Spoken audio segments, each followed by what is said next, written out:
I want you to get ready to give a warm welcome of applause, but I want to tell you why. Zoe Dunning is going to share her story with us. Zoe's a member of this congregation. Most of you may know her from her recent pictures in the newspaper. And on TV. Zoe retired from the Navy 3 years ago after serving 22 years and has been working relentlessly on repealing the Don't Ask, Don't Tell law.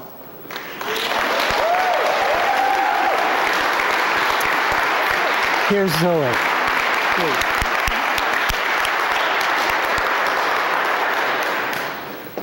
Thank you for that warm introduction. When I received the email inviting me to come speak, I was just tickled and very excited to see some familiar faces. I recently moved to San Francisco, so I haven't been here as often as I would like, but they asked me to share my journey in 200 words or less, so here we go. 17 years of activism in 200 words, we'll try it. So as I indicated, I had the good fortune of being asked to stand next to President Obama while he signed the Don't Ask, Don't Tell Repeal Act of 2010 about a week and a half ago.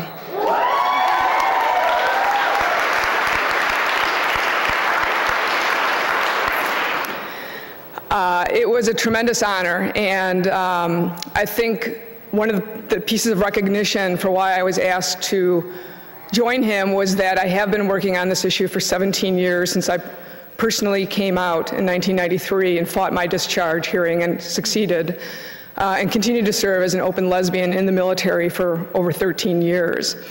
And so I was asked to stand next to him. I was very humbled by that. He has a really good manicure, I want you to know.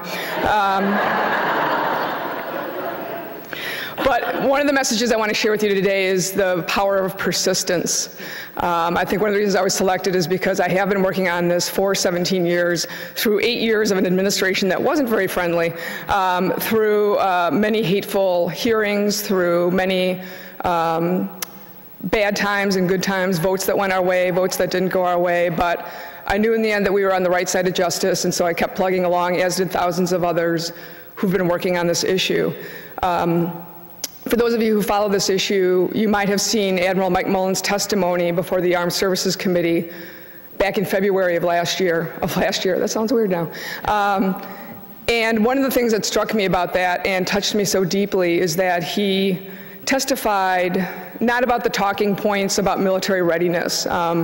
Those of us who've been working on this issue have been trying to convince the Pentagon that this is the right thing to do, not only for our country, but for national security, and we're wasting lots of money discharging fully qualified service members. We are firing linguists. We are firing people that we need to keep our troops safe over there.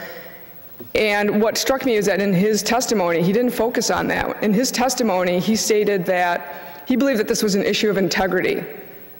He stated very clearly that this was an issue of integrity, not only of the individual, but the integrity of the institution, and that if we are an institution that supposedly holds itself up to the values of honor, courage, and commitment, yet we're asking our service members to essentially lie about who they are, then there's a disconnect there. And that's when I knew that he got it, not just here up in his head, theoretically, conceptually, but in his heart.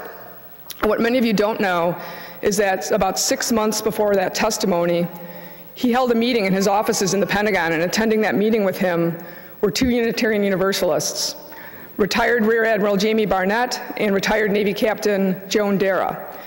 And they went to his offices and shared with them their stories. Jamie's a great guy. He's a straight advocate, just knew that this is the right thing to do. Joan was at the Pentagon on 9/11. She was there the morning of 9/11, had just finished up her intelligence briefing meeting, and was waiting at the bus stop outside the Pentagon when the plane hit and killed many of the people in her unit. And her first thought when that happened was, oh my God, if I were there, who would notify my partner of 20 years? Because she didn't dare put that woman's name down on her next of kin paperwork or insurance beneficiary or anything for fear that that would out her as a lesbian. And at that point in time, she knew she had to retire and get out because she could no longer sacrifice her integrity. She told that story to Admiral Mullen, and I think it had an impact, because there he was 6 months later talking about it. And without him coming on board, this victory this last month would not have been possible, thanks to those two brave Unitarian Universalists who met with him and spoke to him about this issue. Two last things I want to share with you. One was, I think the biggest benefit of being able to be on stage with the president wasn't so much the honor of standing next to him, but it was the ability, like I am here today, to see the faces of all of those in the audience as opposed to being in the audience. And in that room were 300 folks who had served their country, who had advocated on this issue, who had worked in congressional offices on this issue, and to see the tears of joy and the beaming pride and the healing that was going on out there in that audience as he signed that document was the most priceless experience of that day. The second thing I want to share with you, and final item, is that this was a victory for the president, it was a victory for the Congress, it was a victory for veterans who have served, it was a victory for our country in many ways. But anyone who's doing social justice needs to make sure that they stay in touch with that touchstone, that is those who are impacted by what it is that you're doing. And 5 days before that ceremony, I was at the LGBT Center in San Francisco, where we gathered members of the community to watch live as the Senate voted on repeal and voted to pass repeal. And after the ceremony, we held a press conference, and after the press conference, I finished up some interviews, and a young man walked up to me.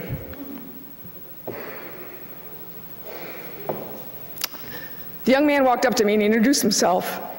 He was active duty Air Force. He had served 11 years, he was still serving.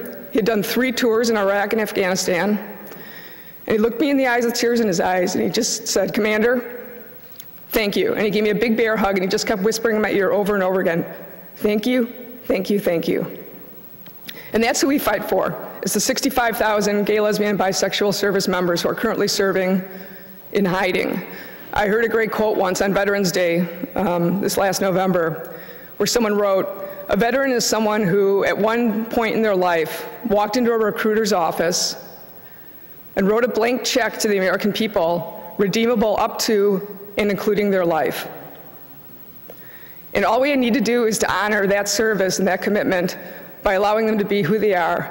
And I'm so proud of this victory, and I'm so thankful for this congregation and all your support that you've given me over the years. Thank you.